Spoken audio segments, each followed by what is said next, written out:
All right, guys, how you going? This is Eddie Udo.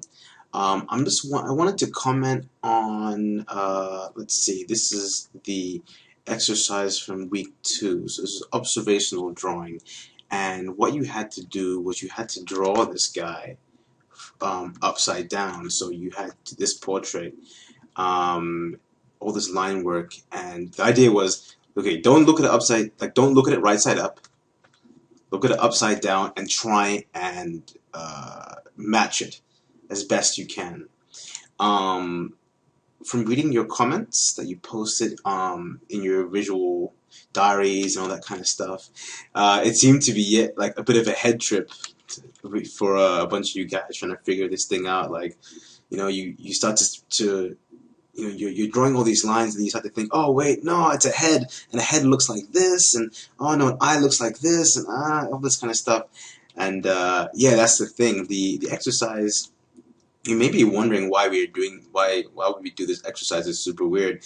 But the idea behind it is to sort of train yourself to, again, not think of things. Again, this is one sort of philosophy of drawing, is you don't have to think of things as, oh, that's a head, and I know what a head looks like, and oh, that's a nose, so a nose should look like this. You just see things as a bunch of lines, straight lines, curved lines, angles that you've got to hit, and you hit all these angles, it should be a correct drawing in the end. So, for instance, when I go to this guy, right, if it was right side up, I would maybe be focusing on the fact that it's a head and I got to get it correct. But if it's upside down, I don't see it as a head. I just see it as a bunch of curved lines. So I know that, when I want to draw this thing, I need to see this line over here.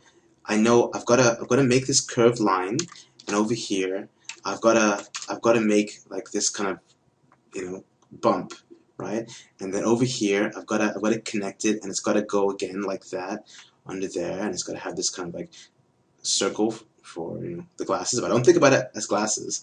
So again, I see things like that, and then I see, okay, so I got those lines. So if all I got to do is I just make a line like that, and then I got to make that kind of curvy line. So I make a sort of line like that, and then I got to make that kind of curve. So I sort of make it like that. Yeah, cool. And then we know we got to bump it like that. So we got that curve. I just got to have this sort of bump. Whatever. It can be. And then over here, I gotta make these sort of lines. Gotta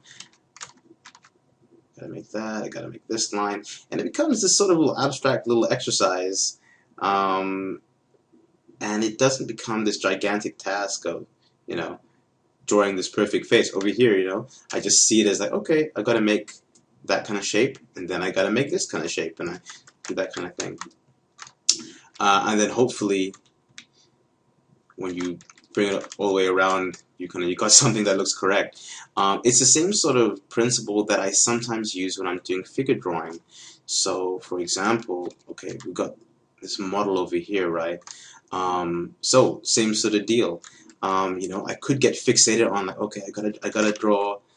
I gotta draw this head, and then I gotta draw the neck, and then, oh man, there's all this foreshortening. I don't know how to do all this foreshortening, but if I just start to think of it in terms of like lines that I gotta hit, so I gotta hit like this sort of line. I gotta hit a bump, right? I gotta hit a line, and then I gotta hit a bump, and then I gotta hit pretty much a straight line. Over here, this arm underneath, it's pretty much this. You got the little bumps there, but it's essentially that line and then that line, right? So I know, and over here when I look at my shoulders, I just sort of envision, lines that are going through, lines that will help guide me. Over here, I think of that line, I think of that line, I think of this kind of curved line there. For her legs, I think of just like this shape, and then that kind of thing. And I know then I gotta hit a bump, and I gotta do that for her foot. Same sort of deal, bump, line. So I know that when I'm actually drawing this thing, if all I gotta do is I gotta just make, for her shoulders, I gotta make that sort of line, and then her side of her torso, gotta make this sort of line, chest, you know, that sort of line. And this line for her arm, again, I just got to make it that sort of thing. So again, I don't fixate so much on what it is. I just gotta say, okay, I just gotta nail these lines, and if I get them in this, you know, this right sort of direction, then it should work out generally okay, you know, kind of thing. And the arm goes that way, you know. I just gotta make that line, kind of deal. So that's sort of how you think about it. You know, there's a line going through here that I think about. So I just got to nail that sort of line and this sort of line. Yeah, that's sort of the way I think about it. And as you know, as we get on in the course, we're going to get into a technique called gesture drawing, which that's essentially the basis. You're looking for the lines in the kind of gestural lines in the drawing, kind of thing. But you know, we'll get onto that.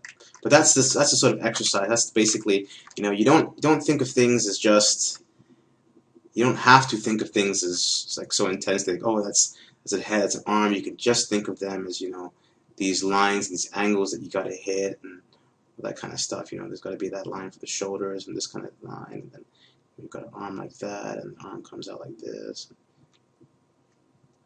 and your head comes out like that. You know, stuff like that. You know.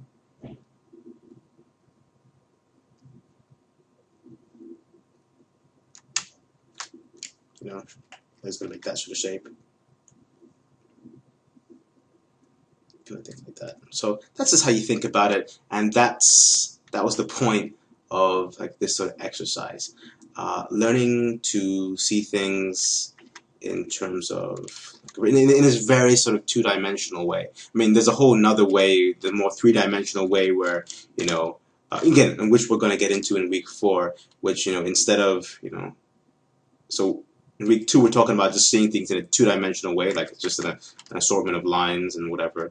Then eventually we'll get into the more three-dimensional way, where you sort of try and see like the hidden geometry on the thing. So that's like, you know, this sort of like three-dimensional thing, and that's the side of the head and that kind of stuff, and like, you know, instead of, so the two-dimensional way of seeing things is like, okay, here's a line, there's another line. The three-dimensional way, which we're going to get into, is more like, okay, here's a sphere, here's a cylinder, here's another cylinder, kind of stuff.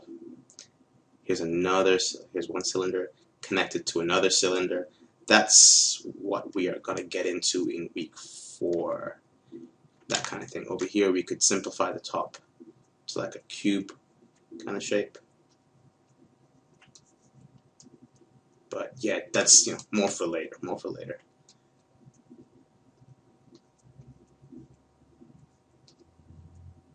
Connect.